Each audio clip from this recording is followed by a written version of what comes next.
Olá pessoal, sejam bem-vindos ao canal Paixão Analítico novamente. Eu sou Daniel Hammer-Roisman, psicólogo e psicanalista independente. O tema do vídeo de hoje é como escutar um paciente que votou em outro candidato, que não o seu. Bom, vamos lá, a gente está vivendo um clima de eleição em que há uma polaridade política no Brasil muito grande. Existem radicalismos, existe muito clima de tensão no ar, de expectativas, e é muito comum a gente encontrar posições que demonizam o candidato oposto, principalmente em matéria de presidente da República, mas não só, também em matéria de partidos políticos de um modo geral. Bom, o psicanalista é um ser humano, ele é um cidadão. Como cidadão, ele pode militar, evidentemente, né? Isso é um direito que ele tem, é um ato político, né? Que está previsto, mas que de alguma maneira diz respeito ao que eu entendo como ato de governar, que já citava Freud, né? Os três impossíveis: o governar, o educar e o psicanalizar.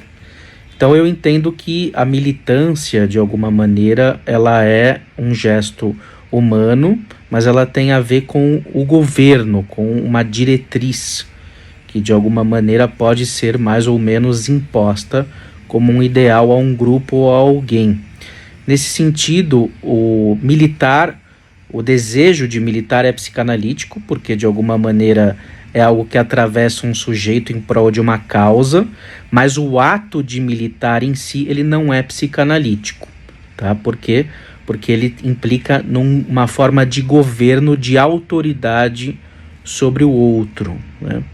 Então, o que eu entendo da posição do analista, que nem sempre nós estamos analistas, estamos quando é possível, quando podemos, inclusive, principalmente com os nossos pacientes, claro.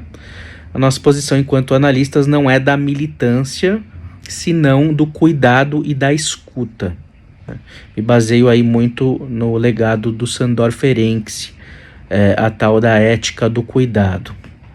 Então, como que a gente escutaria pessoas que votaram em candidatos muitas vezes opostos à ideologia que nós pensamos ser a melhor, a mais adequada, ou às vezes até a única, correta e possível no mundo? Bom, a gente precisa aí entrar num exercício de alteridade, de se colocar no lugar do outro, para tentar, digamos assim, absorver de maneira empática o sofrimento dessa pessoa. Por trás de uma posição política, sempre há um incômodo, há um sofrimento e há uma busca de um bem, de uma melhora social e subjetiva. Isso na esquerda, na direita, no centro, em qualquer uma das posições políticas possíveis, há uma esperança, no meu entender, né, que não desqualifica, né, ninguém, mas há uma esperança, pelo contrário, de que algo no mundo melhore, algo no mundo se resolva. Ah, mas essa pessoa acredita que algo no mundo vai se resolver e melhorar com violência, com discriminação, com racismo. Bom, isso realmente é um problema, embora no lugar do psicanalista a gente precisa escutar o adoecimento, o fanatismo, o ódio que está por trás de posições extremistas. E para isso a gente precisa se colocar um tanto de maneira empática no lugar do outro, para poder escutar a gênese traumática desses radicalismos, dessa fúria, dessa vontade de potência e destruição que existe no ser humano. Então, o psicanalista ele precisa estar suficientemente perto do seu paciente, mas ao mesmo tempo suficientemente distante, para não se colar a ele, não se fundir a ele, mas ao mesmo tempo não criar uma atmosfera fria de desprezo pelo paciente, onde ele pode acabar mandando o paciente embora de maneira explícita ou implícita. Então, digamos assim, de que maneira a gente pode começar a perceber qual é o grau de resistência de um analista ao outro, ao diferente, à implementação da alteridade, da dimensão da alteridade? Por exemplo, um analista que só gosta de receber pessoas que pensam como ele, ou de alguma maneira pessoas que só falam de romance, ou pessoas que só falam de política, ou pessoas que, digamos, só veem filme de terror, ou pessoas que só gostam de filmes infantis ou aventura. Aliás, que constroem narrativas nesse sentido. Aliás, é muito interessante o analista poder transitar de maneira eclética na cultura por todos esses lugares, né? Então, por que alguém jamais vê filme de terror, né?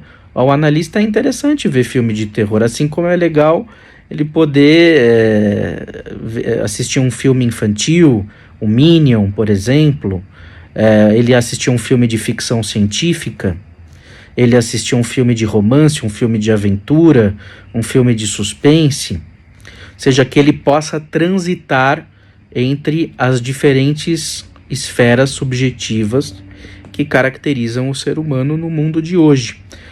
Então, quanto mais ele tiver capacidade, além dos seus gostos pessoais, de acompanhar o fenômeno humano, mais apto e menos resistente ao outro ele vai estar.